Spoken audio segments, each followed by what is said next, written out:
ये रईसी ठाक और खून खानदानी है तो बादशाह है मेरा, और तेरी बादशाहत पे कुर्बान ये रानी है।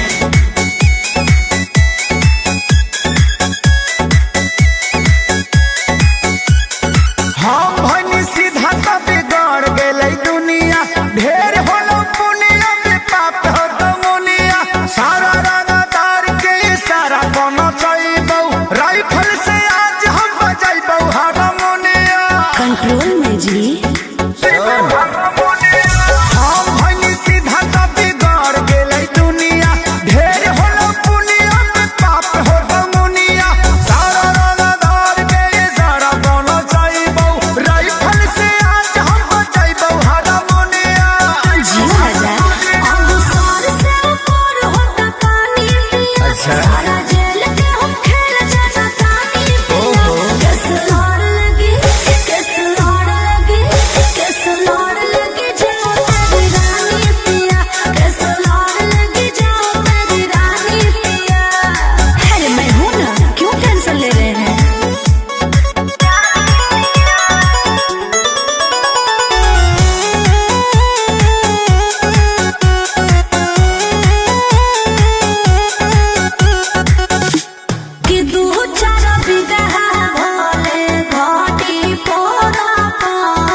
छोटे मोटे होता या सही कांड रहता नमवे है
रंगदारी हो लऊ हमारे से हमारे